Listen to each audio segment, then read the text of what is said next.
আড্ডা পিটা হারাম, কাবিরা গুনাহ। জীবনে 4টা কাজ করবা। 1, 5 ওয়াক্ত সালাত, হালাল রুজি, কোরআন তেলাওয়াত, আড্ডা পিটা হারাম। আড্ডা পিটা 2 ধরনের, একটা হলো মোবাইল, বড় মোবাইল না ল্যাংটা মেয়ে দেখা ঘন্টার ঘন্টা, আর একটা হলো দোকানে বসে ঘন্টার ঘন্টা বসে থাকা, মানুষের বদনাম গীবত করা। দেখো তোমার নাচল বাজারে দেখো, স্টেশনে দেখো, বসে আছে ল্যাংটা মেয়ে, নাচছে, গল্প করছে, বসে আছে পশু প্রাণীর মতো, গরু ছাগলের মতো। পশু প্রাণী আমি বলিনি, আল্লাহ বলছেন। বুঝেও বুঝে না ওরা, অন্তর আছে বুঝে না, দেখেও দেখে না ওরা, চক্ষু আছে দেখে না, শোনেও শোনে না ওরা, কান আছে শোনে না। উলাইকা কালা আনাম, তারা পশু প্রাণীর মতো, তারা গরু ছাগলের মতো, তারা কুকুর শ্রেণীর মতো, বালু মাজাল, বরং তার চেয়ে খারাপ। মানুষ পশু প্রাণীর চেয়ে খারাপ। দোকানে বসে আড্ডা পিটে গল্প করে, মানুষের বদনাম করে, সে আবার ভালো মানুষ? টিভি চলছে, ল্যাংটা মেয়ে নাচছে, আর ওখানে বসে আছে ঘন্টার ঘন্টায়, এ পশু প্রাণীর চেয়ে খারাপ, গরু ছাগলের চেয়ে খারাপ। তোমাকে তিতে লাগলে আমার কিছু করার নাই, তোমার বাপকে তিতে লাগলে আমার কিছু করার নেই। আমি কথা ধার করে নিয়ে আসিনি যে আমাকে বাড়ি গিয়ে পরিশোধ করতে হবে, আল্লাহ বলছেন এই কথা। তো সব নাশাফি ইবাদাতিল্লাহ, হ্যাঁ, ওই সব যুবকেরা বিচার মাঠে বিশেষ ছায়াতলে থাকবে যারা ছোট থেকেই ইবাদতে অভ্যাসী, সিয়াম পালন করেছে, সালাত আদায় করে, মানুষের সাথে অন্যায় অবিচার করে না, মিথ্যা কথা বলে না, ভালোভাবে থাকে এরা। তাই হলো আদর্শ যুব সমাজের উদ্যোগে প্রোগ্রাম। 2, রাসূল সাল্লাল্লাহু আলাইহি ওয়াসাল্লাম লা ইয়াজুল কাদাম বানি আদম হাত্তা ইসলাম খামস, বিচারের মাঠে আদম সন্তানের পা নড়াচড়া করতে দেওয়া হবে না 5টা জিনিস জিজ্ঞাসা করার পূর্বে। 5টা জিনিস জিজ্ঞাসা না করে আদম সন্তানকে বিচারের মাঠে, ছেলে হোক মেয়ে হোক, পুরুষ হোক নারী হোক, নড়তে দেওয়া হবে না। তার একটা হচ্ছে যুবকদেরকে জিজ্ঞাসা করা হবে আনসাবাবিহি, তার যৌবন জীবন সম্পর্কে। সে যৌবন জীবনটা কিভাবে কাটিয়েছে। যৌবন জীবন খুব ভয়াবহ, তার অজান্তেই সে আর একটা মেয়ের সাথে অন্যায় জড়িয়ে যায়। আল্লাহর নবী বলছেন, পৃথিবীর মানুষ, আমি আমার উম্মাতের উপরে আশঙ্কা করে গেলাম গোপন পাপের, আশহাওয়াতুল খাফিয়া, আমার উম্মাত গোপন পাপে লিপ্ত হবে, এটা আমি আশঙ্কা করে গেলাম। 20 বছর পূর্বে, 10 বছর পূর্বে মোবাইলের মাধ্যমে মানুষ এত গোপন পাপ করত, এটা মানুষের জানা ছিল না। গোসলখানাতে গিয়ে মানুষ এভাবে পাপ করবে, এটা মানুষের জানা ছিল না। আমার উম্মাত গোপন পাপে লিপ্ত হবে, আমি আশঙ্কা করে গেলাম পৃথিবীর মানুষ। এই কথা মুহাম্মদ সাল্লাল্লাহু আলাইহি সাল্লাম ঘোষণা দিয়ে গেলেন। আরেকটা কথা বারবার মাথায় আসছে, বলে রাখি, রাসূল সাল্লাল্লাহু আলাইহি সাল্লাম বলছেন, পৃথিবীর মানুষ, আমি 3টে বিষয়ে আশঙ্কা পোষণ করে গেলাম 3 শ্রেণীর মানুষের। 1, আইম্মাতুম মুজিল্লিন, ভ্রান্ত হুজুর। হুজুর হবে ভ্রান্ত, এটা আমার আশঙ্কা, আমি এটা করে গেলাম। হুজুর ভুল পথে থাকবে। আল্লাহ রাসূল এক জায়গাতে বলছেন যে কুলুবহুম কুলুবু শায়াতিন ফি জুসমানি ইনসিন, হুজুরের অন্তর হবে শয়তানের অন্তর, হুজুরকে দেখতে লাগবে মানুষ। বুখারী মুসলিম। নেন দেখি কত কঠিন কথা। হুজুরের অন্তর হবে শয়তানের অন্তর, হুজুরকে দেখতে লাগবে মানুষ।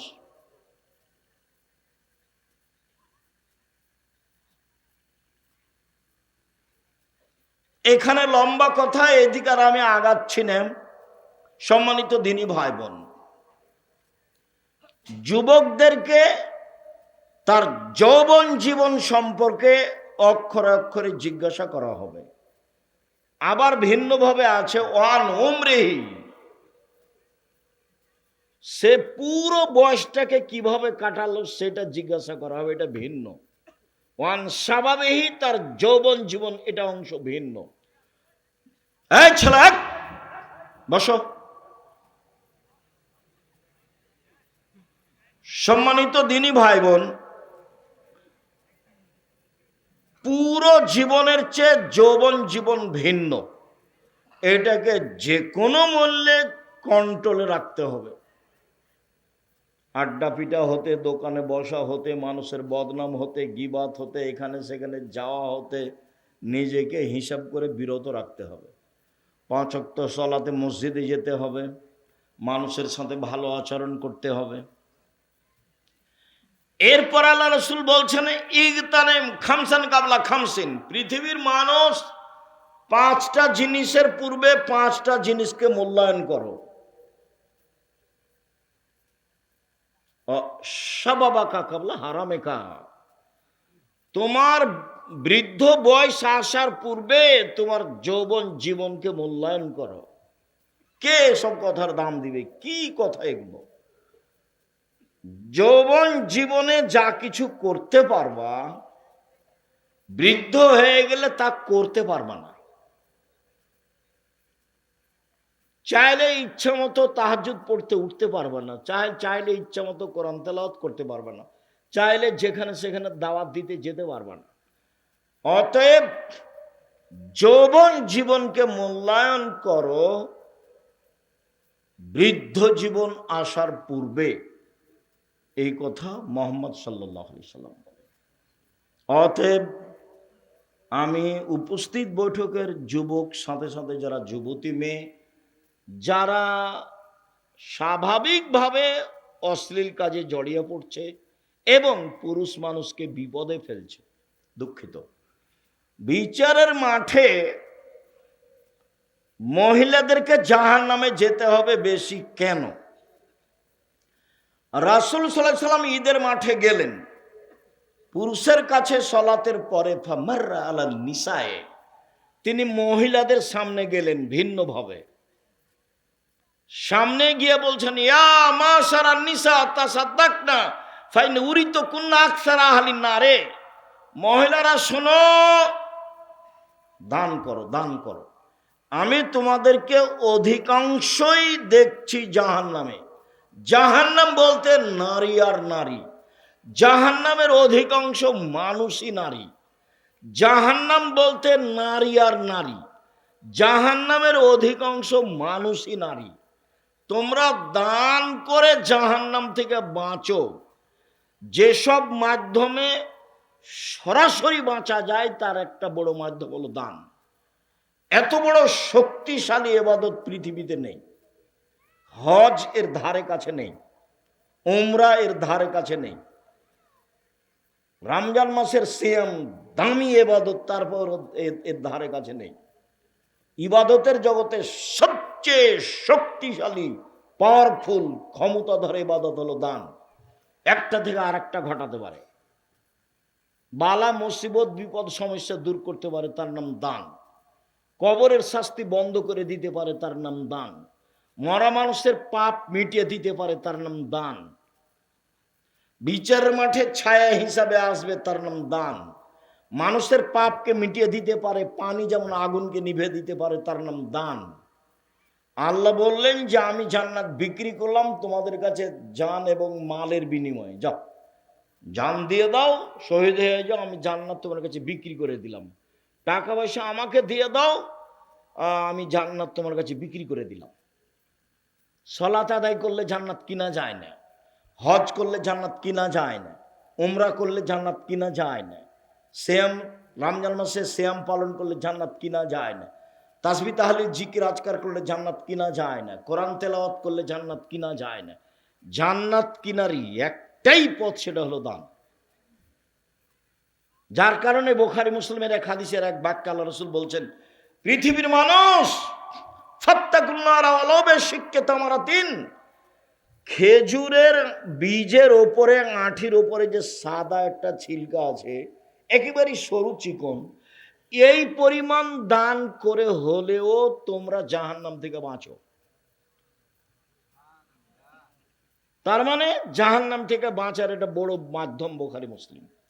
আর কোরআন মাজিদে আর হাদিসে সব সময় আল্লাহ বলছেন কোরআন মাজিদে, আমি যেটা দিয়েছি সেখান থেকে দান করো, আমি যেটা খেতে দিয়েছি সেখান থেকে দান করো। চাঁপাই নবাবগঞ্জ নাচলের মহিলারা ভাত রান্না করার সময়তে চাউল মেপে নিয়ে এক মুষ্টি চাউল তুলে নেয় মুষ্টি হিসাবে। কাজটা ভালো, খারাপ নয়, তবে দান এটাই শেষ নয়। যারা আমার ভাইজানেরা দল সংগঠন করেন তাদের নিয়মটা ভালোই আছে, সেটা হলে এই যা ইনকাম করো তার থেকে একটা দান দিতে হবে, হিসাব ঠিক আছে। আর মরার সময়তে মানুষ একটাই দাবি আল্লাহর কাছে করে, সব মানুষ, পুরো নারী, সারা পৃথিবীর পুরুষ নারী, যে দাবিটা হলো এই, যখন জানে কবজ করার জন্য মালাকুল মউত চলে আসে, তখন বলে লাউলা আখারতানি ইলা আজালিন করিব ফাসাদদাকা ওয়া আকুম মিনাস সালিহিন। একটু সময় দাও, দান করে ভালো মানুষ হবো। আল্লাহ একটু সময় দাও, দান করে ভালো মানুষ হবো। কেউ বলেনি যে আল্লাহ একটু সময় দাও, হজ করবো, দিয়ে ভালো মানুষ হবো। কেউ বলেনি যে আল্লাহ একটু সময় দাও, 5 ওয়াক্ত সালাত আদায় করে ভালো মানুষ হবো। কেউ মরার সময় এই কথা বলে না। আল্লাহ বলছেন যে মরার সময় সবাই বলে একটু সময় দাও, দান করে ভালো মানুষ হবো, একটু সময় দাও, দান করে ভালো মানুষ হবো। তো আল্লাহ রাসূল মহিলাদেরকে বললেন, মহিলারা শোনো, দান করে জাহান্নাম থেকে বাঁচো। জাহান্নাম বলতে নারী আর নারী, জাহান্নাম বলতে নারী আর নারী। মদিনার মহিলারা মুখের উপরে কথা বলতেন।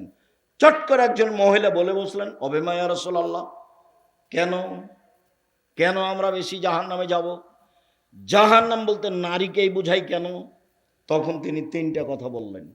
উপস্থিত বৈঠকের মুসলিম বোন, এই মেয়ে এক কথা বলছো কেন? যে কয়েকজন মহিলা বসে আছেন চুপ থাকেন, এদিকে খেয়াল করে থাকেন, কথা বলবেন না। আপনার কথা শুনতে আমরা আসিনি, ভদ্রতা বজায় রেখে চুপচাপ বসে থাকুন। যারা আসেনি তারা তো আসেনি, যারা গেছে তারা তো গেছে। সবাই কোরআন হাদিসের কথা শুনবে এটা পৃথিবী কোনোদিনই নয়, আগেও ছিল না, এখনো নেই। কেন? তখন এক বললেন, তুকসিরনা লানা, তোমরা খুচরা কথা বলো বেশি, অপ্রয়োজনীয় কথা, বদনাম, গীবাত, অভিশাপ, ও ভালো ও খারাপ, ও ভালো ও খারাপ, ও এই সেই। মহিলা মানুষ খুচরা কথা বলে বেশি, এর স্বামী ওর স্বামী, এর ছেলে ওর ছেলে, যে পাড়ার মহিলা যেটা দেখেন, মানে একটা বলতেই থাকে। 1 নম্বরে এটা, এই জন্য জাহান্নামে যাওয়া। মুখখান বন্ধ রাখবেন, ভালো ছড়া মুখ ব্যবহার করবেন না। 2, তাকফুরনাল আশিরা, স্বামীকে মেনে চলো না। সেই জন্য আমি যেটা বলেছি সেটাই ঠিক, স্বামীকে মেনেই চলতে হবে, তিতা লাগলেও মিঠা লাগলেও। তার সাথে কথা বন্ধ করে, মাসের মাস কথা না বলে, মুখখান বাঁকা করে চলে, বিছানা ভিন্ন করে থেকে সংসার করা জায়েজ নয়। আব্দুর রাজ্জাক সাহেব, আপনি তো জানেন না আমার স্বামীর মুখখান কত খারাপ, আর মুখের দিকে আমার তাকাতে ইচ্ছে করে না। আমি বুঝলাম আপনি আমার দিনী বোন, আপনার কথা আমি বুঝি, কিন্তু শোনেন, মেনেই চলতে হবে, নইলে সংসার ত্যাগ করতে হবে। যেখানে আল্লাহ রাসূল বলেছেন যে মহিলাদের জন্য জান্নাতের সব দরজা খোলা, যেটা দিয়ে ইচ্ছে সেটা দিয়ে ঢুকতে পারে, তখনও আল্লাহ রাসূল 4টা কথা বলেছেন। 1, 5 ওয়াক্ত সালাত, 2, রমজান মাসের সিয়াম রোজা, 3, স্বামীকে মেনে চলা, 4, জেনায় লিপ্ত না হলে হলো, স্বামীকে মেনে চলা। এটাই পথ, স্বামীকে মেনেই চলতে হবে, আমাদের কিছু করার নেই। মুহাম্মদ সাল্লাল্লাহু আলাইহি ওয়াসাল্লাম এভাবেই বলেছে, তিতা লাগলেও মিঠা লাগলেও মেনেই চলতে হবে। যদি দেখা যায় যে মানা যাবে না, তাহলে খোলা তালাক নিতে হবে। চেয়ারম্যান মেম্বারের কাছে গিয়ে খোলা তালাক করে নিতে হবে, কাজীর কাছে গিয়ে করে নিতে হবে। 30 দিন পরে বিবাহ বসবেন অন্য জায়গায়, কোনো সমস্যা নেই। কিন্তু থাকলে মেনেই চলতে হবে। কেন বেশি জাহান্নামে? 2 নম্বর কারণ স্বামীর অকৃতজ্ঞতারা। 3, মারাইতু মিন নাকিসাত আকলিন ওয়া দীনিন আযহাবা লিরাব্বির রাজুলিল হাজিম মিন ইহদাকুন্না। তোমরা এমন নারী, তোমরা এমন জাতি, তোমরা এমন নারী যে বুদ্ধিমানের বুদ্ধিকে নষ্ট করতে পারো। তোমরা এমন জাতি, তোমরা এমন নারী যে বুদ্ধিমানের বুদ্ধিকে নষ্ট করতে পারো। একবার হাসি দিয়ে কথা বললে অর্ধেক ঈমান শেষ।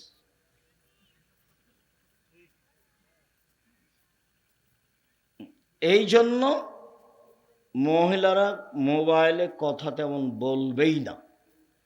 আর আব্বার মোবাইলে রিং হচ্ছে হচ্ছে হচ্ছে হচ্ছে বারবার হচ্ছে, এরপরে যদি ধরে, আসসালামু আলাইকুম, কে বলছিলেন? আমার আব্বা বাড়িতে নেই, অন্য সময় কথা বলিয়েন। এইভাবে কথা শেষ করতে হবে। ভাই কে বলছিলেন? তাহলে এর নাম্বারও ধরে রাখবে। তাহলে জাহান্নামের পথ। আমি দেখিনি তোমাদের চেয়ে কাউকে যে বুদ্ধিমানের বুদ্ধিকে নষ্ট করতে পারে।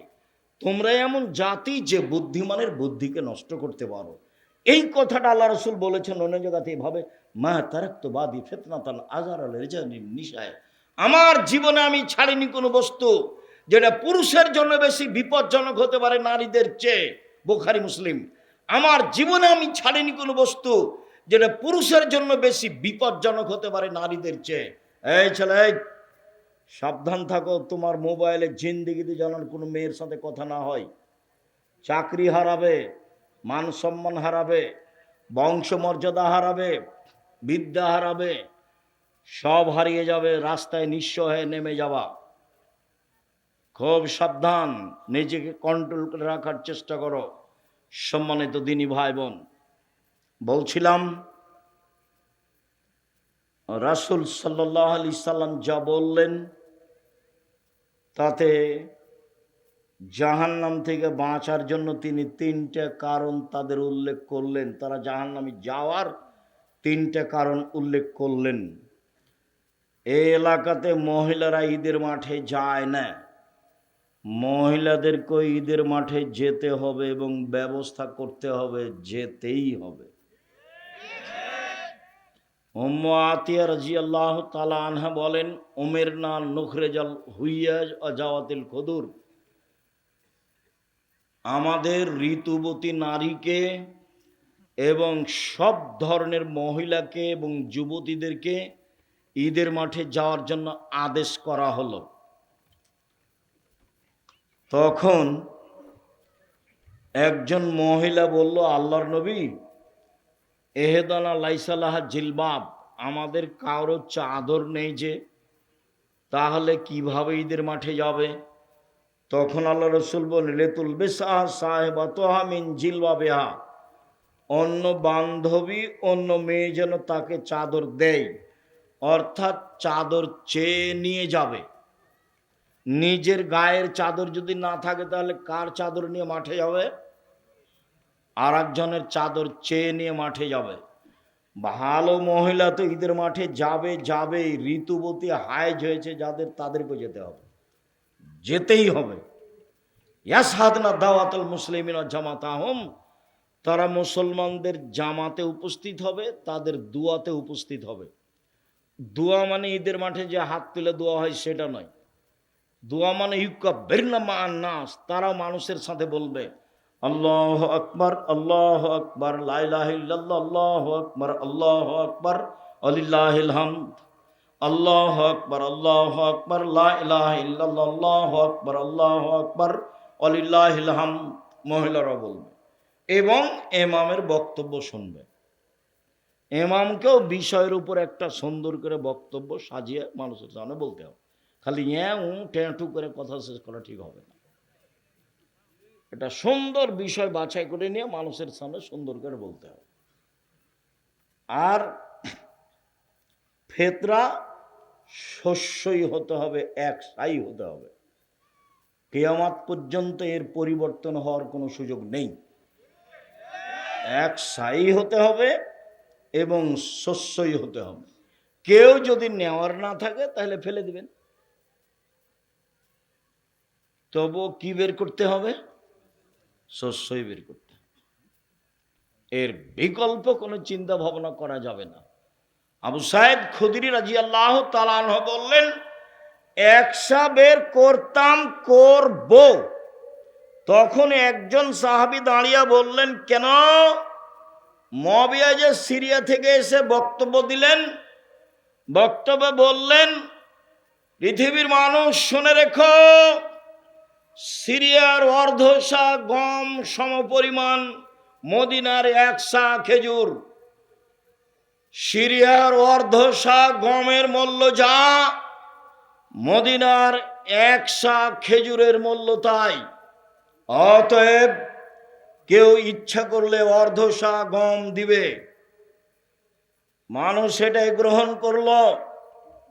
তখন আবু সাইদ খুদরি বললেন, না, হাজিহি কিমত মুআবিয়া, এটা মুআবিয়ার মূল্য নির্ধারণ। লাক বালাহল আমালহা, আমি কখনো গ্রহণ করব না, আমি তা কখনো আমলে নিয়ে আসবো না।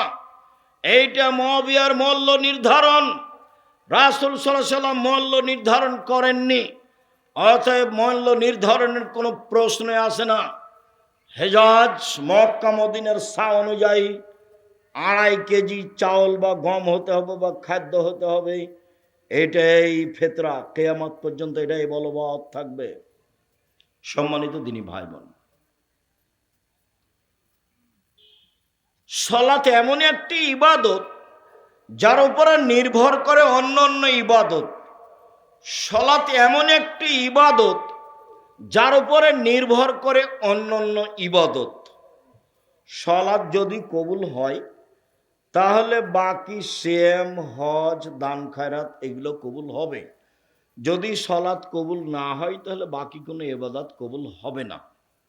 আবু হুরায়রা রাদিয়াল্লাহু তাআলা আনহু বলেন, রাসূল সাল্লাল্লাহু আলাইহি ওয়াসাল্লাম বলেছেন, আউয়ালু মা ইউসাল্লাতু ইয়াউমাল কিয়ামাহ সালাহ। বিচারের মাঠে মানুষকে প্রথমে জিজ্ঞাসা করা হবে সালাত সম্পর্কে।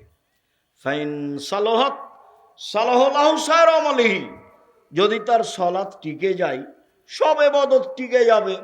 আর যদি তার সালাত না টিকে, ফাইন ফাসাদাত ফাসাদালাহু সাইর আমলিহি, সালাত না টিকলে সব ইবাদত বাতিল বলে গণ্য হবে। আনাস রাদিয়াল্লাহু তাআলা আনহু বলেন, রাসূল সাল্লাল্লাহু আলাইহি সাল্লাম বলেছেন, সালাতু সালাসাতু আফলাসিন, সালাত 3 ভাগে বিভক্ত। অত্তহুর সলসুন, অজু হলো 3 ভাগের 1 ভাগ। অরুকু সলসুন, রুকু হলো 3 ভাগের 1 ভাগ। অসজুদ সলসুন, সিজদা হলো 3 ভাগের 1 ভাগ।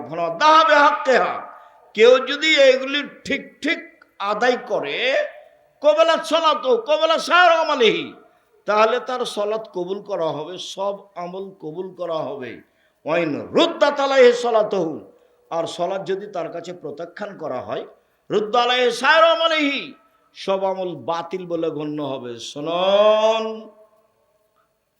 সালাত এমন একটি ইবাদত, নামাজ। আমরা সব সময় কি শব্দ ব্যবহার করব? সালাত, নামাজ নয়। সালাত শব্দটি কোরআনেও আছে, হাদিসেও আছে। নামাজ কোরআনেও নেই, হাদিসেও নেই। সিয়াম শব্দটি কোরআনেও আছে, হাদিসেও আছে। রোজা শব্দটি কোরআনেও নেই, হাদিসেও নেই। জাহান্নাম শব্দটি কোরআনেও আছে, হাদিসেও আছে। দোজক শব্দটি কোরআনেও নেই, হাদিসেও নেই। জান্নাত শব্দটি কোরআনেও আছে, হাদিসেও আছে। বেহেশত শব্দটি কোরআনেও নেই, হাদিসেও নেই। আল্লাহ শব্দটি কোরআনেও আছে, হাদিসেও আছে। খোদা শব্দটি কোরআনেও নেই, হাদিসেও নেই। কিভাবে চলছে? চাঁপাইনবাবগঞ্জের ভাষায় গায়ের জোরে চলছে। এটা তো আসলে মানুষ ফিরে যেতে চায় না। আমার এই জায়গা হুবাহু জন্মভূমি না হলেও যেহেতু আমার পড়াশোনার সূচনা নাচল, কাজে আমি নাচলকে জন্মভূমির মতোই দেখি এবং ভাবি এটাই। কাজেই আপনার সাথে আমার একটা ভালোবাসা থাক, আমি এটা ঐকান্তিকভাবে কামনা করি। আর আমি না চলে আসলে 8-10 কিলোমিটার আশেপাশে যত আছে মহিলা পুরুষ সবাই আসবে, এটা আমার দাবি। মহিলা পুরুষ তো আসবে আসবে, হিন্দুকেও আসতে হবে। আমি তারও কিছু না কিছু উপকার করবই করবো ইনশাআল্লাহ। যেহেতু আমি আপনার কিছু না কিছু উপকার করব, এই জন্যই এসেছি। কাজে আপনি আপনার কাজকে প্রাধান্য দিবেন, এটা আমি আশা করি না। আর যেহেতু লেখাপড়া আমার সূচনা এখানেই আমি খেয়ে মানুষ হয়েছি, কাজে এখানের উপরে আমার ভালোবাসা জন্মভূমির চেয়ে বেশি কম নয়। কাজে এই ভালোবাসাটা আপনার থাক, এটা আমি কামনা করি। সম্মানিত দিনী ভাই বোন, সালাত মানুষকে আদায় করতেই হবে। আল্লাহ তাআলা বলেন, ফাকিমুস সালাওয়াতুজ যাকাত, পৃথিবীর মানুষ সালাত আদায় করো আদেশ, যাকাত প্রদান করো। আল্লাহ তাআলা বলেন, ফাসাল্লি লিরাব্বিক, মুহাম্মদ সাল্লাল্লাহু আলাইহি সাল্লাম আপনি সালাত আদায় করুন আপনার প্রতিপালককে সন্তুষ্ট করার জন্য, এবং কুরবানি করুন। কুরবানি আসছে, 7 ভাগে করা হবে না, সব ভিন্ন ভিন্ন করবেন। টাকা বেশি আছে গরু, টাকা কম আছে খাসি, তার চেয়ে কম আছে ছাগি, তার চেয়ে কম আছে ভেড়া। ভাগে করবেন কার টাকা কেমন, আবার কেউ বলছে ঠিক, কেউ বলছে ঠিক নয়। কেন যাবেন ওখানে? একাধিক সহিহ হাদিস পরিবারের পক্ষ থেকে একটি কুরবানি হতে হবে। মুহাম্মদ সাল্লাল্লাহু আলাইহি সাল্লাম আপনি সালাত আদায় করুন আপনার প্রতিপালককে সন্তুষ্ট করার জন্য, এবং কুরবানি করুন আদেশ। সালাত আদায় করতেই হবে, এটা বাধ্য মানুষ, যে কোনো মূল্যে। সালাত পৃথিবীতে ভিন্ন ধরনের ব্যতিক্রম বিরল ইবাদত, যা মানুষের সাথে আপোষ করে না। অন্যান্য ইবাদত আপোষ করে সালাত ব্যতীত। যেমন এই যে পার হয়ে গেল রমাজান, রমাজান মাস মানুষের সাথে আপোষ করে। কিভাবে? আপনি অসুস্থ, আপনি করিয়েন না, পরে করবেন, এই যে আপোষ করলো। আপনি সফরে আছেন, রমাজান ফরজ মাস, ছেড়ে দেন, পরে করবেন, এই যে আপোষ করলো। হজ ফরজ বিধান, এবছরই করব চাচ্ছিলেন, পরিবেশ অনুকূলে হলো না, সামনে বছর করেন, এই যে ফরজ বিধান, আপোষ করলো। যাকাত 2 মাস আগে দেন, যাকাত 20 দিন পরে দেন, এই যে ফরজ বিধান আপোষ করলো। সালাত এরকম মানুষের সাথে আপোষ করে না। অজু করে সালাত আদায় করতে হয়, পানি নেই, তাহলে তায়াম্মুম করে সালাত আদায় করতে হবে, মাটি নেই, অজু আর তায়াম্মুম ছাড়াই সালাত আদায় করতে হবে। কেবলার দিকে মুখ করে সালাত আদায় করতে হয়, কেবলা বোঝা যায় না, কেবলা ছাড়াই সালাত আদায় করতে হবে। দাঁড়িয়ে সালাত আদায় করতে হয়, দাঁড়িয়ে থাকা যায় না, বসে থেকে করতে হবে। বসে থেকে সালাত আদায় করা যায় না, শুয়ে থেকে করতে হবে। পরিষ্কার কাপড় পরে সালাত আদায় করতে হয়, পরিষ্কার কাপড় নেই, যেই কাপড়ে পেশাব পায়খানা লেগে আছে, অপবিত্র হয়ে আছে, সেই কাপড় পরেই সালাত আদায় করতে হবে। পরিষ্কার ও অপরিষ্কার কোনো কাপড়ই নেই। কারণবশত কোনো পুরুষ নারী উলঙ্গ হয়ে আছে, সালাতের টাইম হয়ে গেছে, সময় পার হয়ে যাচ্ছে, এই উলঙ্গ অবস্থাতেই তাকে সালাত আদায় করতে হবে, করতেই হবে। পৃথিবীতে ব্যতিক্রম ইবাদত সালাত। সালাত এমন একটি ইবাদত যার উপরে নির্ভর করে অন্যান্য ইবাদত। যদি সালাত কবুল হয় তাহলে বাকি ইবাদত কবুল হবে, যদি সালাত কবুল না হয় তাহলে বাকি ইবাদত কবুল হবে না। সম্মানিত দিনী ভাই বোন, যারা সালাত আদায় করে না তারা কেমন? সংক্ষিপ্ত বললাম, সালাত আদায় করতেই হবে। এবার দেখি যারা সালাত আদায় করে না তারা কেমন। বুরায়দা রাদিয়াল্লাহু তাআলা আনহু বলেন, রাসূল সাল্লাল্লাহু আলাইহি সাল্লাম বলেছেন, বাইনাল আবদি ওয়া বাইনাল কুফরি তারকুস সালাহ। মুসলমান এবং কাফেরের মধ্যে পার্থক্য হচ্ছে সালাত ছেড়ে দেওয়া। যে সালাত আদায় করলো সে মুসলমান, আর যে সালাত আদায় করলো না সে কাফের। আবু হুরায়রা রাদিয়াল্লাহু তাআলা আনহু বলেন, রাসূল সাল্লাল্লাহু আলাইহি সাল্লাম বলেছেন, মান তারাকা সালাতা মুতাআম্মিদান ফাকাদ কাফারা। কেউ যদি ইচ্ছাকৃত সালাত ছেড়ে দেয় তাহলে সে কাফের হয়ে গেল।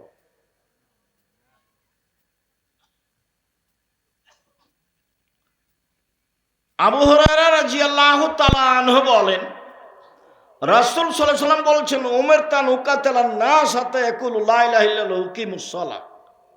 আল্লাহর নবী বলছেন, আমাকে আদেশ করা হয়েছে যে আমি মানুষকে সালাত আদায়ের জন্য এবং লা ইলাহা ইল্লাল্লাহ বলার জন্য আদেশ করব। লড়াই করে পিটিয়ে পিটিয়ে আমি প্রয়োজনে সালাত আদায় করাবো, যে কোনো মূল্যে। এটা আমাকে আদেশ করা হয়েছে। সম্মানিত দিনী ভাই বোন, অত্র হাদিসকে সামনে রেখে ইমাম আহমদ ইবনে হাম্বল রাহিমাহুল্লাহ বলেছেন, কেউ যদি অলসতা করে এক ওয়াক্ত সালাত ছেড়ে দেয় তাহলে তাকে কুরবানি জবে করতে হবে, হত্যা করতে হবে। ইমাম আবু হানিফা রাহিমাহুল্লাহ বলেছেন, কেউ যদি অলসতা করে এক ওয়াক্ত সালাত ছেড়ে দেয় তাহলে তাকে জেলখানায় বন্দি করে পিটিয়ে সালাত আদায় করাতে হবে। বর্তমানে আরবি বিদ্বানগণ বলছেন যে স্বামী সালাত আদায় করে, স্ত্রী করে না, স্ত্রী করে স্বামী করে না, তখন বিবাহ কেটে গেছে, বিবাহ নেই। চেয়ারম্যান লাগে না, মেম্বার লাগে না, খাতা কলম লাগে না, বিবাহ এমনিতে কেটে গেছে। আরবিরা আরো বলছেন যে এই লোকটা যদি মারা যায় তাহলে তার জানাজা হবে না। শুধু তাই নয়, এর লাশটা মুসলমানের কবরস্থানে দাফন করা হবে না, এই লাশ ফেলে দিতে হবে শ্মশান ঘাটে। হিন্দুর মারা গেলে যেখানে ফেলে দিতে হয় সেখানে ফেলে দিতে হবে। এই পর্যন্ত কলম উল্লেখ করেছে তারা। তাহলে বেনামাজির অবস্থা আমরা বুঝতে পারলাম। রাসূল সাল্লাল্লাহু আলাইহি সাল্লাম যেভাবে বললেন তাতেও কাফের, বিদ্বানগণ যেভাবে বললেন তাতেও হত্যার যোগ্য। আরবি বিদ্বানগণ যেভাবে বলছেন তার জানাজা নেই, তাকে শ্মশান ঘাটে ফেলে দিতে হবে। এই ছেলেরা, এই তোমরা যারা দায়িত্ব পালন করছো তোমরা একটু পাহারা দাও। আর ওই যে মোটর সাইকেলটা স্টার্ট দিল কিভাবে, তুমি কি করছো? যখন দেখলে তাকে নিষেধ করবে না, এখান থেকে দূরে নিয়ে যাবে, তারপরে স্টার্ট দিবে। এটা হয় কি করে? তোমরা আজকে বক্তব্য শোনো না, তোমরা দাঁড়িয়ে থাকো। অল্প সময় আমি আব্দুল্লাহ বিন ফজল রাহিমাহুল্লাহ নয় যে ঘন্টার ঘন্টা বক্তব্য দেবো ভোর পর্যন্ত। সম্মানিত দিনী ভাই বোন,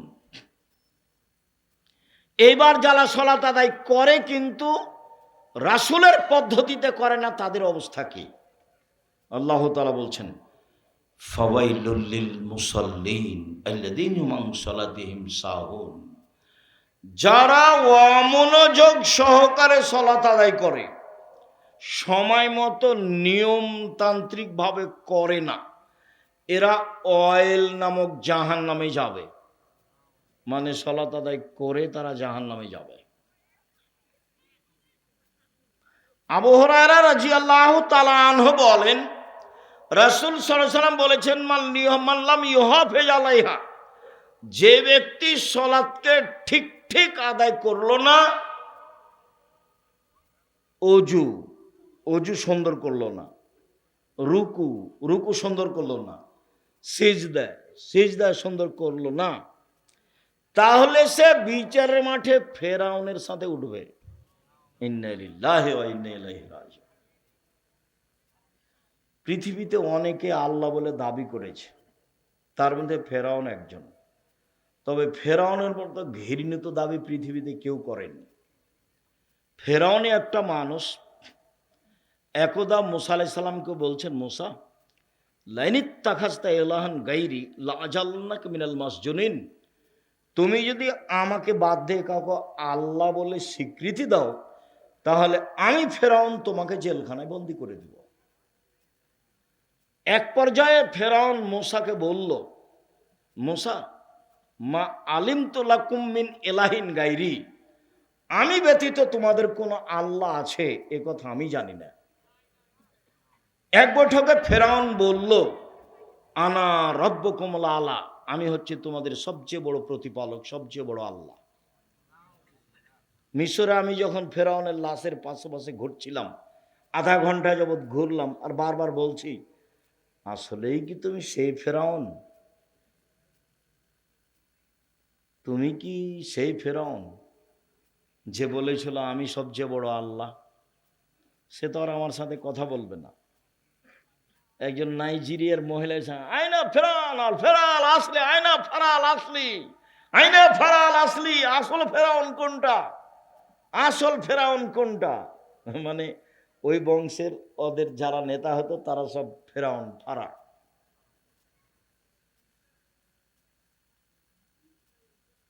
আল্লাহ ভালো জানে। সবচেয়ে বড় বদ মানুষ আল্লাহ দাবি করাতে পৃথিবীর ইতিহাসে। আমি ভালোভাবে সালাত আদায় করলাম না, তার সাথে আমার থাকা হবে, এর চেয়ে দুঃখজনক কি হতে পারে?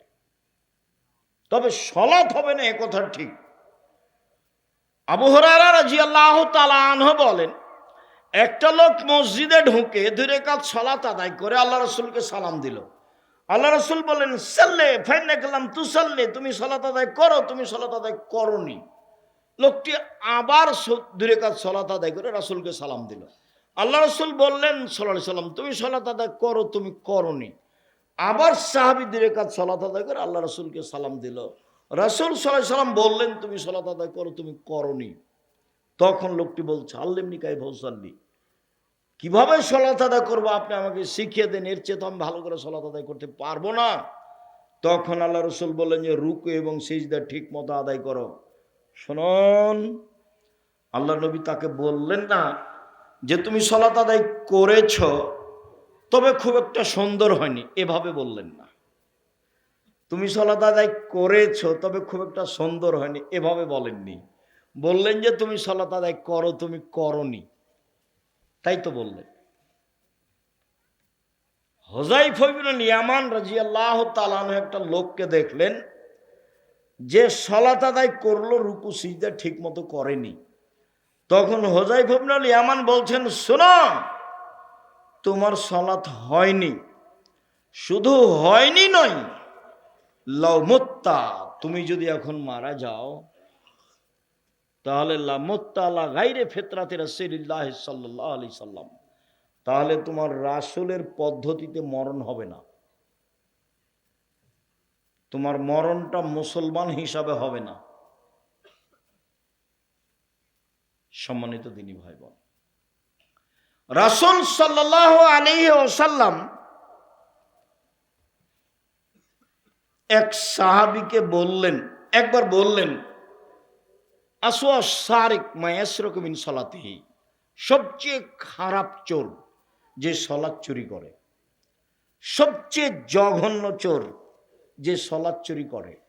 তো সাহাবীগণ বলছেন, কাইফা ইয়াসরুকু মিন সালাতিহি, আল্লাহ নবী, মানুষ সালাত কিভাবে চুরি করতে পারে? মানুষ কি সালাত চুরি করতে পারে? সালাত কি চুরি করার জিনিস? তখন রাসূল সাল্লাল্লাহু আলাইহি ওয়াসাল্লাম বললেন, মাল্লাম ইতিম রুকু ওয়ালা সুজুদাহা, যে ব্যক্তি রুকু সিজদা ঠিক মতো আদায় করলো না সে হলো সালাত চোর। তাহলে যারা সালাত আদায় করে কিন্তু ঠিক মতো আদায় করে না, তার অবস্থা হলো এই। যেটুকু করবেন ঠিক করতে হবে, ধীর স্থির করতে হবে, রুকু ধীর স্থির করতে হবে, সিজদা ধীর স্থির করতে হবে, সুন্দর করে ওযু করতে হবে। চলেন এক খেয়ালে চেয়ে থাকবেন যে যেখানে আছেন, মহিলা পুরুষ। বুখারী মুসলিমের এক হাদিসে এসেছে, রাসূল সাল্লাল্লাহু আলাইহি ওয়াসাল্লাম বললেন, সাল্লু কামা রাআইতুমুনি উসাল্লি, পৃথিবীর মানুষ সালাত আদায় করো যেভাবে আমাকে সালাত আদায় করতে দেখছো। আল্লাহ নবী বললেন যে আমাকে যেভাবে সালাত আদায় করতে দেখছো, তো এখন কি রাসূল সাল্লাল্লাহু আলাইহি ওয়াসাল্লাম বেঁচে আছেন? তো আমরা তাকে কিভাবে দেখব? হাদিস। পরামর্শের জন্য থাকলো 1 নম্বরে বুখারী মুসলিম, দেখে সালাত ঠিক করেন। 2 নম্বরে থাকলো রিয়াজুস সলিহিন, নাম শুনেননি? রিয়াজুস সলিহিন, রিয়াজুস সলিহিন একটা হাদিসের বই, বাংলা পাওয়া যায়, এখানে সালাত ঠিক করেন। 3 নম্বর, আমরাও চেষ্টা করেছি মানুষ হিসাবে হুবাহু রাসূলের পদ্ধতিকে মানুষের সামনে পেশ করা, একেবারে সালাতের শুরু থেকে নিয়ে শেষ পর্যন্ত। আমি যেটা পেশ করেছি সে বইয়ের নাম রাসূল সাল্লাল্লাহু আলাইহি সাল্লামের সালাত বনাম প্রচলিত সালাত। দেখেন রুকু সিজদা কিভাবে হবে, পরিমাণ কি হবে। আমি মানুষ হিসেবে চেষ্টা করেছি যে আমার আপনার সালাতটা যেন রাসূলের সাথে মিল খায়। আল্লাহ রাসূল বললেন, সাল্লু কামা রাআইতুমুনি উসাল্লি, তোমরা সালাত আদায় করো যেভাবে আমাকে সালাত আদায় করতে দেখছো। একটু বাস্তব দেখাই। আল্লাহু আকবার বলে সালাত আরম্ভ করবেন। আল্লাহু আকবার বলার পূর্বে ওযু করবেন সুন্দর করে। রাসূল সাল্লাল্লাহু আলাইহি সাল্লাম বললেন, শোনো, আমি কি এমন কিছু বলে দিব না যাতে পাপ মিটে যাবে, মান বেড়ে যাবে? সাহাবীগণ বলেন, হ্যাঁ বলেন, সেটা কি? যাতে পাপ মিটে যাবে, মান বেড়ে যাবে। সুন্দর করে ওযু করলে পাপ মিটে যাবে, মান বেড়ে যাবে। সুন্দর করে ওযু করলে পাপ মিটে যাবে, মান বেড়ে যাবে। 2, পায়ে হেঁটে মসজিদে গেলে পাপ মিটে যাবে, মান বেড়ে যাবে। 3, মসজিদে গিয়ে সালাতের পরে তাসবিহ তাহলিল জিকির আজকার করলে পাপ মিটে যাবে, মান বেড়ে যাবে। আরেকবার আল্লাহ রাসূল বলছেন, সুন্দর করে ওযু করলে লোকটা হয়ে যাবে সেই দিনের মতো যেদিন তার মা তাকে জন্ম দিয়েছেন, নিষ্পাপ হয়ে যাবে। এই ছেলে, একটু বসো।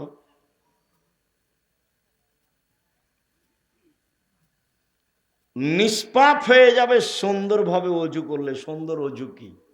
সব অঙ্গগুলো 3 বার করে ধুইতে হবে, সেটাই হলো সুন্দর ওযু। একবার কবজি পর্যন্ত ধুয়েছি, সম্পূর্ণ ভিজে গেছে, একবার ধোয়া। ভিজা জায়গায় পানি দিয়ে ধোয়ার নাম দ্বিতীয়বার ধোয়া। ভিজা জায়গায় পানি দিয়ে ধোয়ার নাম তৃতীয়বার ধোয়া। এ হলো সুন্দর ওযু। কবজি পর্যন্ত ভিজাতে গিয়ে যদি একাধিকবার পানি লাগে, লাগুক। আমি কি বুঝাতে পেরেছি সুন্দর ওযু কাকে বলে? ভিজা জায়গায় পানি দিয়ে ধুইবেন, তারপর দ্বিতীয়বার ধোয়া, 3 বার, তখন হবে সুন্দর ওযু। শীতের দিনেও মন খারাপ করে ওযু করবেন না, মানে আপনি হয়ে যাবেন সেই দিনের মতো যেদিন আপনার মা আপনাকে জন্ম দিয়েছে, নিষ্পাপ হয়ে যাবেন, এই আশায় আপনি সুন্দর করে ওযু করবেন। একটা হাদিসে এসেছে, ওযু ইয়াহদু মাকানা কাবলাহু, ওযু অতীতের সব পাপকে মিটিয়ে দেয়। কাজে ওযু যেন খুব সুন্দর হয়। সুন্দর করে ওযু করার পূর্বে পেশাব পায়খানার কাজ থাকলে সেরে আসবেন।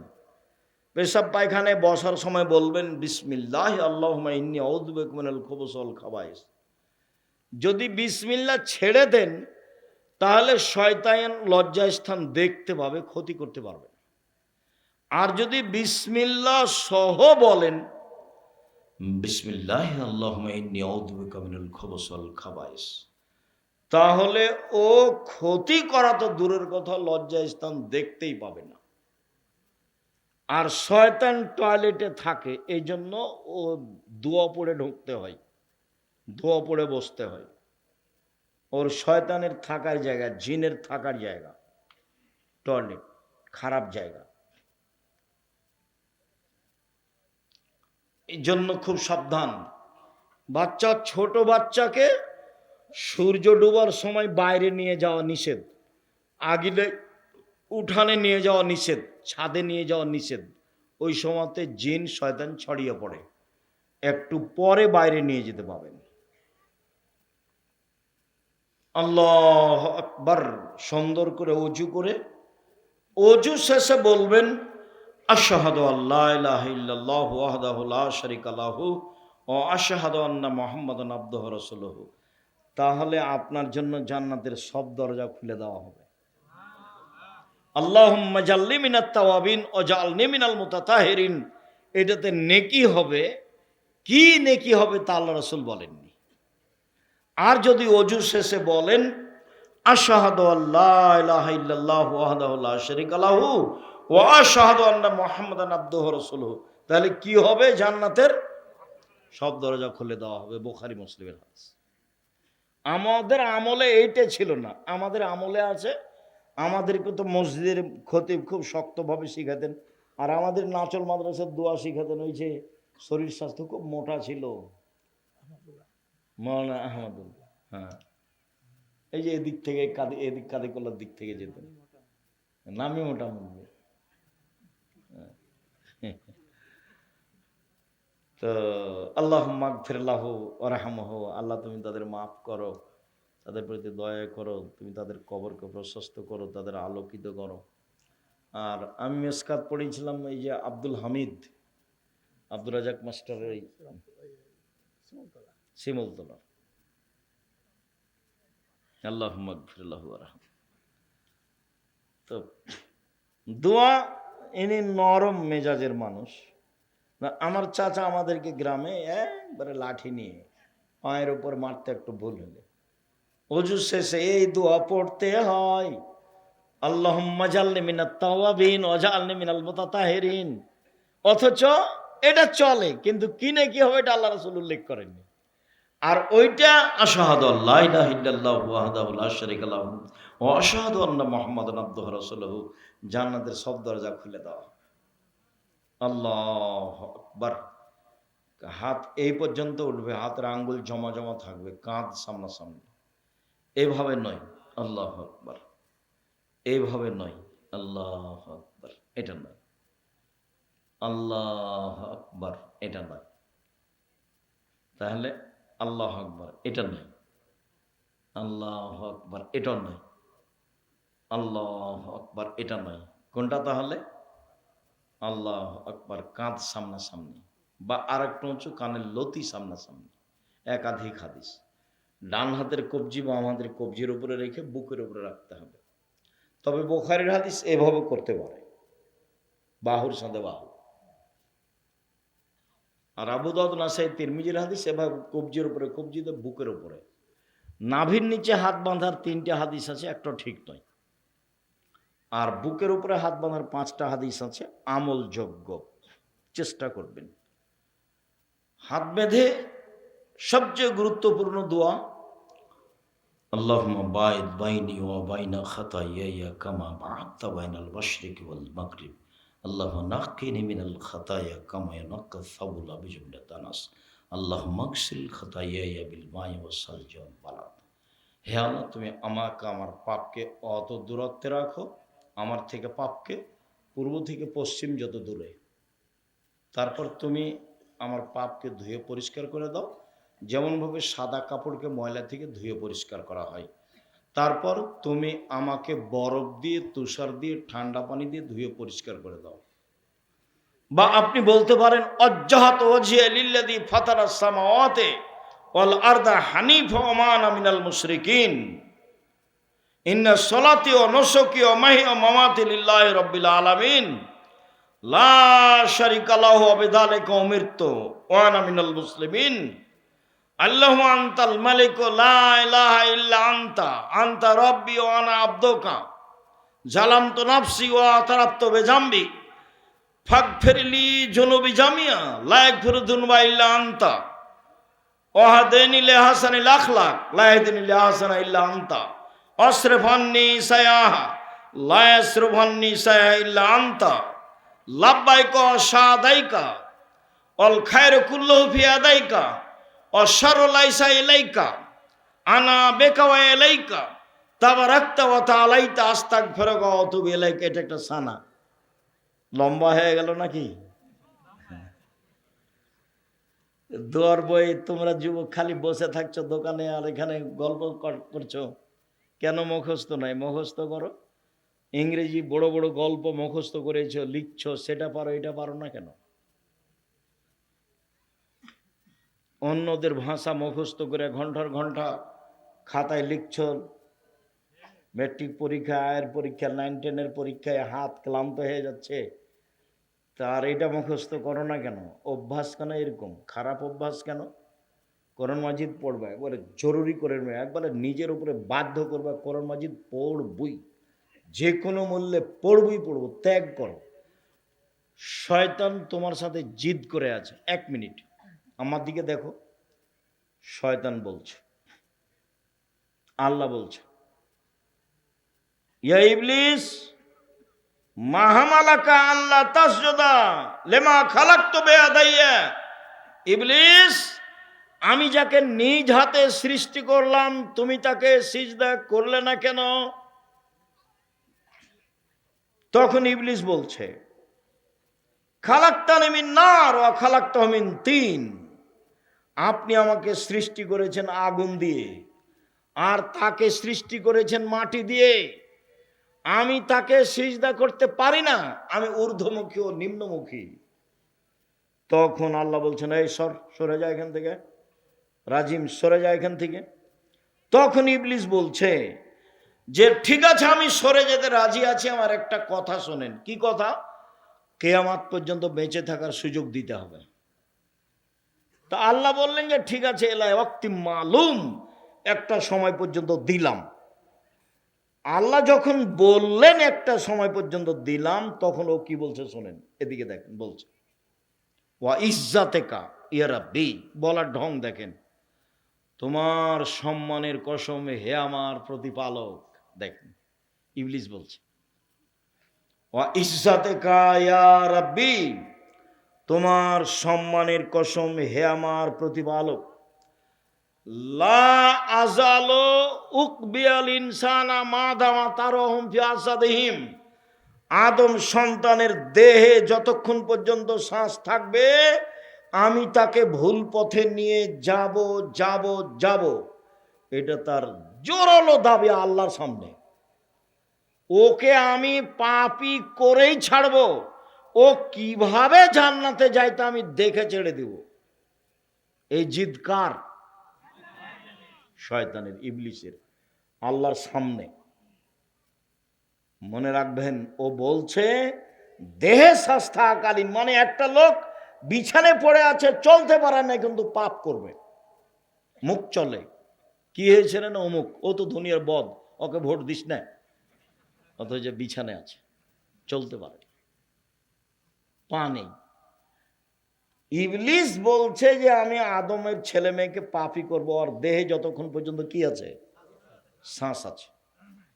তখন আল্লাহ বলছে ও ইজ্জতি ও জালালি ও ইরতেবায়ে মাকানি, আল্লাহ বলছে ইবলিস শোন, আমার সম্মানের কসম, আমার মর্যাদার কসম, আমার ইজ্জতের কসম, আমার উচ্চতার কসম, লা জালো আগফির লাহুম মাস্তাগফিরুনি। আদমের ছেলে মেয়ে যতবার আমার কাছে ক্ষমা চাইবে ততবার ক্ষমা করে দেব। এই কথা বললেন না যে তুই ওকে পারবি না, ওদিকে আল্লাহ গেলেন না, এইদিকে আসলেন যে আদমের ছেলে মেয়ে যতবার আমাকে বলবে যে আমার ভুল হয়েছে, ততবার আমি কি করব? ক্ষমা করে দেব। এই জন্য বেশি বেশি ব্যবহার করতে হবে আস্তাগফিরুল্লাহ ওয়া আতুবু ইলাইহি, আস্তাগফিরুল্লাহ আল্লাযী লা ইলাহা ইল্লা হুয়াল হাইয়ুল কাইয়ুম ওয়া আতুবু ইলাইহি, রব্বিগফিরলি ওয়া তুব আলাইয়া ইন্নাকা আনতাত তাওয়াবুল গাফুর। খুব বেশি বেশি বলতে শিখতে হবে। ঘরের মধ্যে যাচ্ছেন, আসছেন, উঠছেন, বসছেন, এই তাসবিহ দেহের সাথে জড়ে যাবে একবারে। এমনি যখন স্বাভাবিক কোনো কাজ হয়ে যায় এমনি মুখের উপরে চলে আসে, তেমনি এমনি মুখের উপরে চলে আসবে রব্বিগফিরলি ওয়া তুব আলাইয়া ইন্নাকা আনতাত তাওয়াবুল গাফুর। আর মাঝে মধ্যে আল্লাহুম্মা আনতা রাব্বি লা ইলাহা ইল্লা আনতা খালাকতানি ওয়া আনা আবদুকা ওয়া আনা আলা হাদিকা ওয়া ওয়াদিকা মাস্তাতাতু আউযু বিকা মিন শাররি মা সানাতু আবু লাকা বিনিআমাতিকা আলাইয়া ওয়া আবু বিযামবি ফাগফিরলি ফাইন্নাহু লা ইয়াগফিরু যুনুবা ইল্লা আনতা। আউযুবিল্লাহ বিসমিল্লাহ সূরা ফাতিহা, অন্য একটি সূরা, তারপরে রুকু। রুকুতে যাওয়ার সময়তে এদিকে দেখেন, হাত দুটি রডের মতো সোজা থাকবে, আঙ্গুলগুলি খোলা খোলা থাকবে, মাথা উঁচুও থাকবে না নিচুও থাকবে না। তাসবিহ পাঠ করবেন সুবহান রব্বিল আজিম, নইলে সুবহানাকা আল্লাহুম্মা রব্বানা ওয়া বিহামদিকা আল্লাহুম্মা গফিরলি, নইলে সুবহুন কুদ্দুসুন রব্বুল মালাইকাতুর রূহ, নইলে সুবহানা জি জাবরুত আল মালাকুত আল কিবরিয়াল আজমাত, যা মনে লাগে যতবার। এরপরে সামি আল্লাহু লিমান হামিদা রব্বানা লাকাল হামদ হামদান কাসিরান তাইয়িবান মুবারাকান ফি। এরপরে চলেন সিজদায়। সিজদায় যাওয়ার পূর্বে আপনার সাথে জরুরি কয়েকটা কথা। মাথা, কপালটা, নাকটা একটু আগিয়ে রাখবেন যাতে করে পিঠের লম্বা হাড়টা সোজা হয়ে যায়। নাক কপাল দুটাই মাটিতে লেগে থাকবে। নাক আগে না কপাল আগে এ বিবেচনা নেই। নাক আগে যাক আর কপাল আগে যাক, কিন্তু মাটিতে লেগে থাকবে নাক কপাল দুইটাই একসাথে। আর হাত দুটি কানের পাশে থাকবে, কোনো এভাবে উঠে রাখতে হবে। পুরুষ নারী একই হুকুম। এটা আবার চাঁপায় নবাবগঞ্জ। এর অর্থ এই নয় যে মহিলারা মহিলা বৈঠকে বলবে বুবু সিজদায় যখন যাওয়া বুবু, হাতি যেমন মাটিতে পড়ে যায় তেমন একবার মাটিতে পড়ে গিয়ে আঁটো সাঁটো হয়ে সিজদা করিও বুবু। যদি বুককে উরু থেকে পৃথক রাখো বুবু, তাহলে স্তন ঝুলন্ত থাকবে বুবু, পর্দার ব্যাঘাত ঘটবে বুবুর। সব কথাই নাকি বোখারিতে আছে, এগুলো কথা নয়। পুরুষ নারী একই হুকুম। পুরুষ নারীর সলাতের মধ্যে কোনো পার্থক্য নেই, কোনো পার্থক্য নেই, কোনো পার্থক্য নেই। এতটুক যে মহিলা যদি ইমাম হয় তাহলে কোথায় দাঁড়াবে? কাতারে, লাইনে। আর যদি মহিলাদের ইমামের ভুল হয়ে যায় তাহলে ডান হাতের এই তালু দিয়ে এ হাতের পিঠের উপরে মারবে, সুবহানাল্লাহ বলতে পারবে না। ঈদের সলাত মহিলার ইমাম দিয়ে হবে না। আর জুমার সলাত মহিলার ইমামতিতে ঈদের সলাত হবে না। মহিলার ইমামতিতে ঈদের সলাত বিদাত। মহিলাদেরকে ঈদের মাঠে যেতেই হবে। কোনো একজন পুরুষ ইমাম দিয়ে মহিলাদের সলাত আদায় করে নেওয়া যাবে না, এই প্রথা বাতিল। ঈদের মাঠে মহিলাদেরকে যেতেই হবে যে কোনো মূল্যে। এটা তো বরেন্দ্র এলাকা না, চল অনেক জমি পড়ে আছে, হিরেন পড়ে আছে, একবার ফসলে সব পড়ে আছে, কেন জমি নেই? এলাকার লোকেরা, আপনারা চেয়ারম্যান মেম্বার, আপনারা গ্রামের সভাপতি নেই কেন? বড় করেন, নাহলে ঈদের মাঠ ভাগ করেন। যদি বড় না হয় তাহলে এটা বিক্রি করে দেন, যে কিনে নিবে সে বাড়ি ঘর পেশাব পায়খানা সব করুক, ওই টাকা দিয়ে আরো মাঠে বাইরে বড় জায়গা কিনেন। যদি বড় জায়গা কিনতে না পারেন তাহলে ঈদের মাঠ ভাগ করেন। এক ঈদের মাঠে দুবার তিনবার সলাৎ হবে না। ঈদের মাঠকে সাজানো যাবে না, ঈদের মাঠ বাসর ঘর নয়। যেইভাবে একবারে ফুল টুল দিয়ে সাজে এটা হারাম। ঢাকাতে বাঁশ দিয়ে সাজানো হচ্ছে 1 মাস আগে থেকে, এগুলো সব হারাম। আল্লাহর নবী মুহাম্মদ সাল্লাল্লাহু আলাইহি সাল্লাম মসজিদে নববীর উপর দিয়ে হেঁটে 500 গজ দূরে গিয়ে ঈদের সালাত আদায় করলেন। মসজিদে নববী মানে কি জানেন? এখানে 2 রাকাত সালাত আদায় করলে পৃথিবীর যে কোনো জায়গায় 2 রাকাত সালাত আদায় করলে জানে কি হবে? তার চেয়ে 1000 গুণ বেশি হবে। এই জায়গার উপর দিয়ে পায়ে হেঁটে দূরে চলে গেলেন ফাঁকা জায়গায়। ঈদের সালাত ফাঁকা জায়গায় হতে হবে। ঈদের সালাতের মাঠে ইমামের জায়গা ঠিক করা হবে না, পাকা করা হবে না, মেহরাব করা হবে না। এতটুক যে জমি দখলের জন্য প্রাচীর দিতে পারে, এছাড়া ঈদের মাঠ সাজানো হবে না, ঈদের মাঠে মেহরাব করা হবে না, ঈদের মাঠে ইমামের জন্য জায়গা ওইভাবে পাকা করা হবে না, সব হারাম। আতশবাজি করা যেমন হারাম, এগুলো তেমন হারাম। ফাঁকা জায়গায় ঈদের সালাত হতে হবে, হতেই হবে। যা বলছি এটা কথায়। আম গাছে জাম ধরতে পারে, ধরে না। অমাবস্যার রাতে চাঁদ উঠতে পারে, উঠে না। শোয়ের ছিদ্র দিয়ে লাঙ্গলের ফাল ঢুকতে পারে, ঢোকে না। শোয়ের ছিদ্র দিয়ে লাঙ্গলের ফাল ঢুকে যেতে পারে। আম গাছে জাম ধরে যেতে পারে, অমাবস্যার রাতে চাঁদ উঠে যেতে পারে, এগুলো ঘটে যেতে পারে। আমি যে কথা বলছি এতে সন্দেহ আছে বলে কিয়ামত পর্যন্ত চেষ্টা করলে সরিষা ঢোকানো যাবে না। যা বলছি তাই থাকবে, তার নাম বুখারী মুসলিম। এইভাবেই থাকবে। সম্মানিত দিনী ভাই বোন, বলছিলাম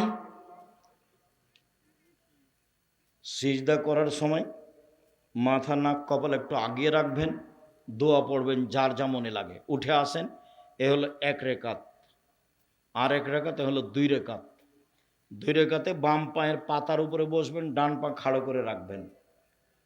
4 রেকাত বা 3 রেকাত সালামের বৈঠকে বাম পা ডান দিকে বের করে দিবেন। সালামের বৈঠক 1 রেকাত, তা হলো বিত্র। সালামের বৈঠক 2 রেকাতে, তা হলো ফজর। সালামের বৈঠক 3 রেকাতে, তা হলো মাগরিব। সালামের বৈঠক 4 রেকাতে, তা হলো জোহর আসর এশা। সালামের বৈঠকে বাম পা ডান দিকে বের করে দিয়ে আপনি আত্তাহিয়াত পড়বেন, দুরুদ পড়বেন, দোয়া মাসুরা পড়বেন, আর আমার পরামর্শটা গ্রহণ করবেন, রব্বির হামহুমা কামা রাব্বায়ানি সাগীরা। আরও দোয়া, আসসালামু আলাইকুম রহমতুল্লাহ, আসসালামু আলাইকুম রহমতুল্লাহ। এরপরে যা কিছু হবে তার জিকির ব্যক্তিগতভাবে যেভাবে ভালো লাগে সেভাবে জিকির করার চেষ্টা করবেন। আয়াতুল কুরসি অবশ্যই বলার চেষ্টা করবেন। লোকটি জান্নাতে চলে গেছে আয়াতুল কুরসি পড়ার কারণে, ঢোকেনি কেন? মরেনি এই জন্য। আয়াতুল কুরসিকে এইভাবে প্রাধান্য দিবেন 5 ওয়াক্ত সালাতের পরে। সম্মানিত দিনী ভাই বোন, আমি আপনাদের সকলের একান্তভাবে সালাত আদায় করে কামনা করি। এই ছাড়া কোনো ইবাদত কবুল হবে না মর্মে। সাথে সাথে আপনাকে আরও অনুরোধ করি, আমরা মুখে রাসূল সাল্লাল্লাহু আলাইহি সাল্লামের কথা পেশ করার চেষ্টা করি, মিডিয়াতে চেষ্টা করি, কলমে। আজকে কলমও আছে, গাড়িতে বই আছে না, এখানে নিয়ে আসতে পারে। দেখেন আবদুল্লাহর বই কি কি আছে। আমাদের বইগুলো আছে, আমার হাতের ডানে আছে, সালাত শিক্ষা, এসব বইগুলি সংগ্রহ করার জন্য অনুরোধ জানাচ্ছি।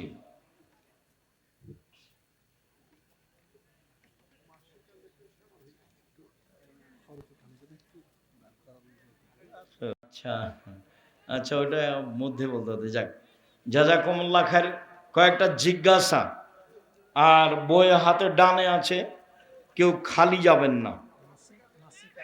ও মাসিক আল ইতেসাম আছে, 12 জন মুফতি আছে, 50টা প্রশ্ন উত্তর লিখা হয়। 12 জন মুফতির মাধ্যমে দেশ বিদেশের মুফতি, 50টা প্রশ্নের উত্তর আছে। আর আল ইতেসাম পত্রিকায় আবদুল্লাহর 3টা লিখা আছে। একটা আছে সম্পাদকে আবদুল্লাহর, আর 2টা আছে প্রবন্ধ। সব সময় ফরজ ও মাগরিব সালাত শেষে নাস ফালাক ও ইখলাস 3 বার পড়ার সময় আউযুবিল্লাহ ও বিসমিল্লাহ পড়ার নিয়ম জানতে চাই। হ্যাঁ, আউযুবিল্লাহ বিসমিল্লাহ বলেই ওই সূরা পড়তে হবে। আর একটা সূরা শেষ হলে আর একটা পড়ার সময় বিসমিল্লাহ পড়বেন। জুমার ফরজ সালাত শেষে সুন্নাত নামাজ মসজিদে পড়লে কয় রেকাত, বাড়িতে পড়লে কত রেকাত? মসজিদে পড়লে 4 রেকাত 2 সালামে, জুমার দিন, জুমার সালাতের পরে। আর বাড়িতে পড়লে 2 রেকাত। শায়েখ গত বছর এই মাঠে এক বক্তা এসে বলেছেন ফরজ সালাতের পরে সম্মিলিত মোনাজাত করা যাবে। তিনি চ্যালেঞ্জ করে বলেছেন, তাই সাধারণ মানুষ বিভ্রান্তিতে আছে। আচ্ছা, চ্যালেঞ্জ করেছে তো করেছি। সবাই মিলে হাত তুলে দোয়া করা রাসূলের পদ্ধতি ছিল না, এটা বিদআত, সাবধান। ওই যে দুয়ার বইয়ে দেখেন 35টা হাদিস আছে হাত তুলে দোয়া করার সহি, আর 16টা স্থান উল্লেখ করা আছে কোথায় কোথায় হাত তুলে দোয়া করতে হবে। যে হুজুর চ্যালেঞ্জ করে গেছে ভুল হয়েছে তার। গোরস্থানের উন্নয়নের জন্য জানাজার সালাতের সময় টাকা তোলা কি জায়েজ? না, ওই সময় ওভাবে টাকা তোলা ঠিক হবে না, এমনি সময় আদায় করতে হবে।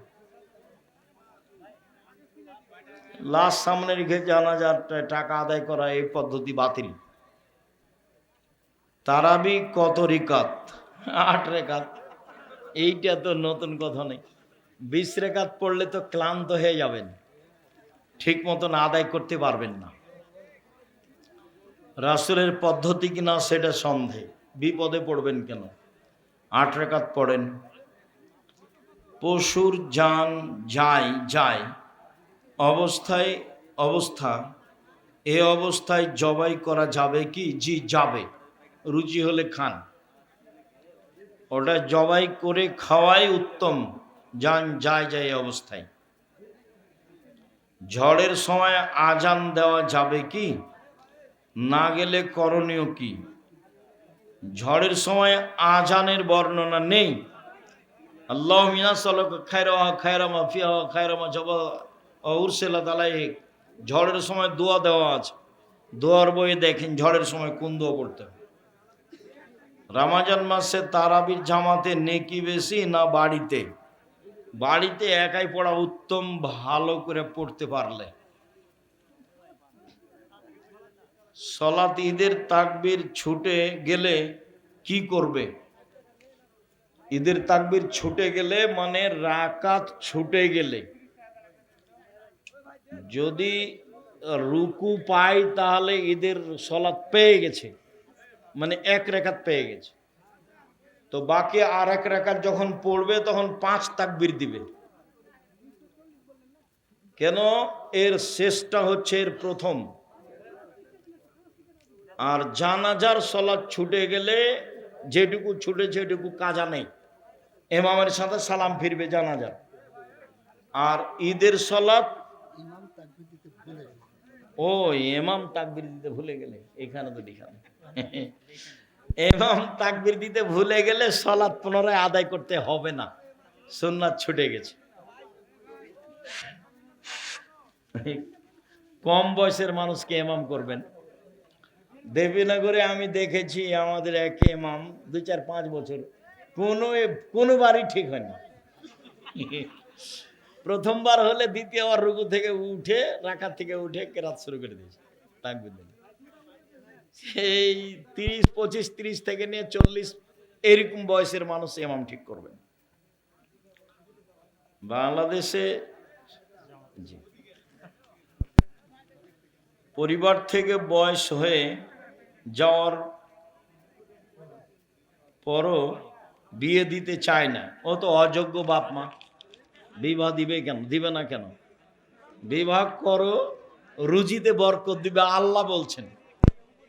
গরিব মানুষ যদি বিবাহ করে তা আল্লাহ তার রুজিতে বরকত দিবে, কথা আল্লাহ বলছেন। ঈদের সালাতের পূর্বে হলে কি? জাকাতুল ফিতর। ঈদের সালাতের পরে হলে সাধারণ দান। জি এটাই ঠিক। ওই একটা গুরুত্বপূর্ণ কথা, ঈদের দিন সকালে ফেতরা বের করতে হবে, এইটাই বুখারী মুসলিমের হাদিস। নিতান্তই 29 বা 30-এ রমজান করতে পারে, তাছাড়া 25, 30, 27-এ রমজান এগুলোতে করা যাবে না। অর্থ সিয়ামি রোজায় শেষ হয়নি তো ফেতরা দিবে কেন? ও তো তার রোজা সিয়ামকে পবিত্র করার জন্য ফেতরা। অতএব ফেতরা ঈদের দিন সকালে দিয়ে যাবে ঈদের মাঠে।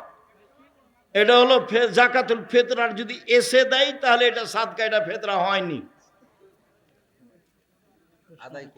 প্রশ্ন হচ্ছে সমাজ ব্যবস্থার কাছে পৌঁছানোটা আদায় নাকি গরিব অসহায়দের? না না, পৌঁছানোটাই আদায়। বন্টন পরিবেশ অনুযায়ী করবে। বন্টন তাৎক্ষণিক করতে পারে, 1-2 দিন পরেও করতে পারে। আমাদের সমাজ ব্যবস্থায় জাকাতুল ফিতরা মসজিদ মাদ্রাসায় বিতরণ করে, মানে কি? মাদ্রাসায় দেওয়া যেতে পারে, মসজিদে দেওয়ার কোনো প্রশ্নই আসে না। তাছাড়া ফকির মিসকিনকে দেওয়াই উত্তম।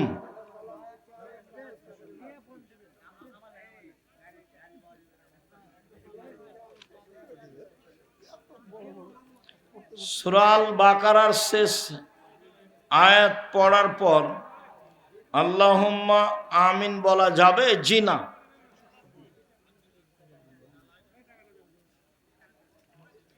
আমাদের মসজিদে রাত্রে বেশ কিছুক্ষণ পর পর মাইকে বলা বলি করে যে আর 25 মিনিট, নাজায়েজ বিদাত হয়েছে, হারাম হয়েছে তোমাদের ওই সব লোকের ইমামের। খবরদার নয়। আর এখন সময় শেষ, খাওয়া যাবে না, এই কথা বলার তাকে কে স্বাধীনতা দিল? বুখারী মুসলিমের হাদিসে আছে আজান হয়ে গেছে, খাদ্য সামনে আছে, খাও। তো যে বললো যে খাওয়া যাবে না, সময় শেষ, মুখ খুলবে কেন? পারলে আজান দেবে, নাহলে কিছু করবে না। 20 বছর আগে যা ছিল তাই থাকবে। আর মাত্র 5 মিনিট আছে। সাহারি খান, এগুলো সব হারাম।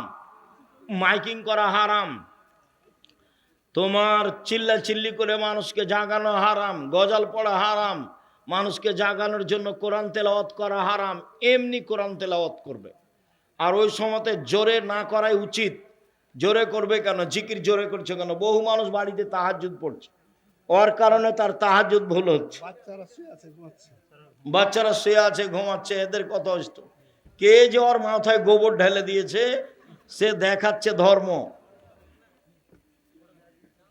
কাতারের মধ্যখানে পিলার থাকলে সেই কাতার হবে, হবে না। যেই লাইনে পিলার আছে ওই লাইনে কাতার হবে না, আগে পিছিয়ে যেতে হবে, জরুরি হবে না। মসজিদে বা কোনো ইফতার অনুষ্ঠানে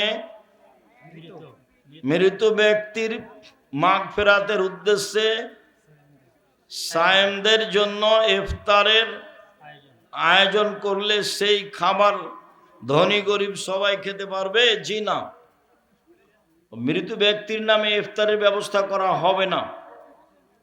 ও তো সাদাকা, সবাই খাবে কি করে?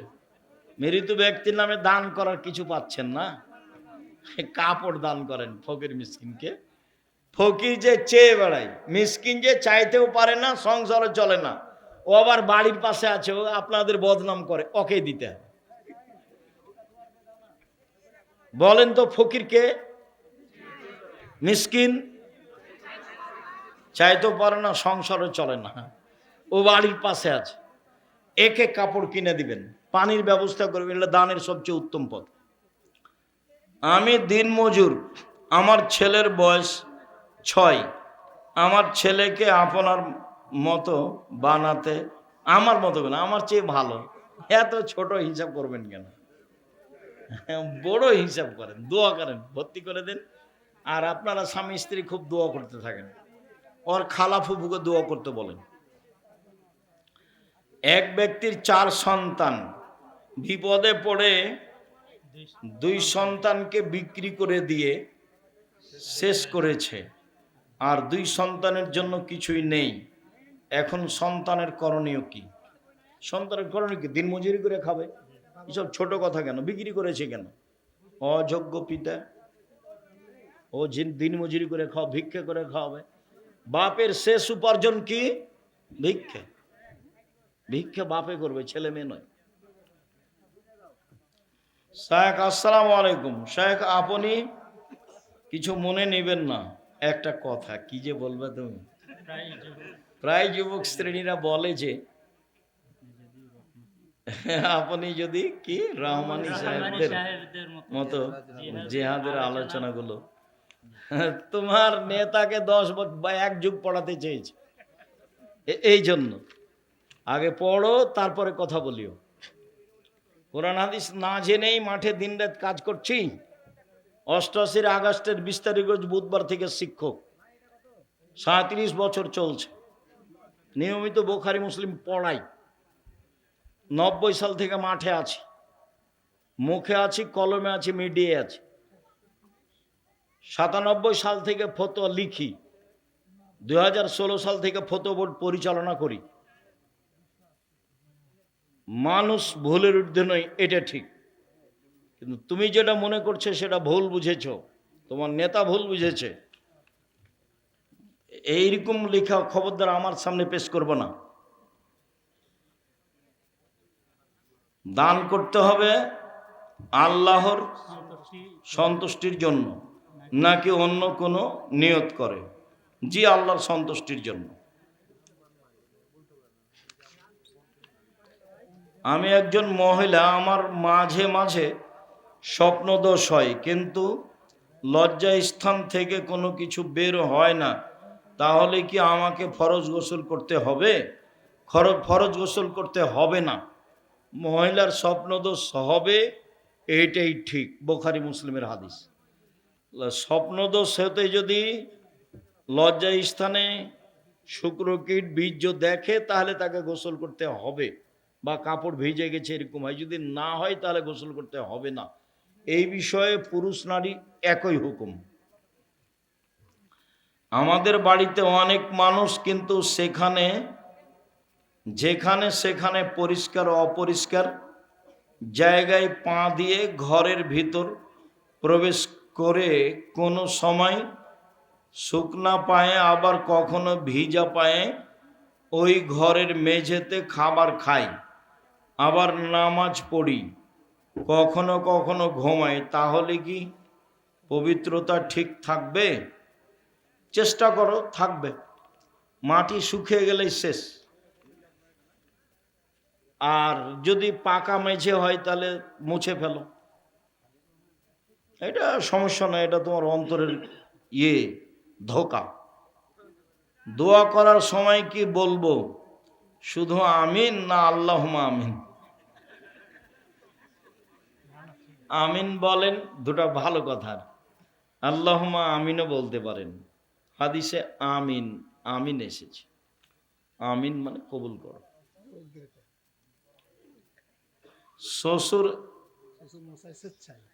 শ্বশুরের স্বেচ্ছায় মোটর সাইকেল দিলে নেওয়া যাবে কি? সেটা তো বহুবার বলেছি, সেটা তোমাদের জানাই আছে, যে তোমার শ্বশুর ফকিরকে দেয় না কেন, এই প্রথা বন্ধ করতে হবে। তা আমাকে আব্দুল্লাহর শ্বশুর বা আব্দুর রহমানের শ্বশুর বা আব্দুর রহিমের শ্বশুর সাহস করে একটা ঘড়ির কথা বলে না কেন? কই, সাহস করে তো বলে না। ঈদে বকরাতে একটু কাপড় দিবে, এইটা তো সাহস করে না, ওই পাতাই পড়ে না। তোমাদেরকে এই পথে শক্তভাবে যেতে হবে, প্রথা বাতিল করতে হবে। দুই পুকুরের মাঝে একটি বাঁধ দেওয়া ছিল, বর্ষা বেশি হওয়ার কারণে বাঁধ ভেঙে মাছ উলট পালট হয়ে যায়। এমত অবস্থায় মাছ মেরে খাওয়া যাবে কি? মাছ পুকুর থেকে বের হয়ে চলে গেলে তুমি খেতে পারো, কিন্তু ওইখান থেকে মাছ মেরে খেতে পারবে না।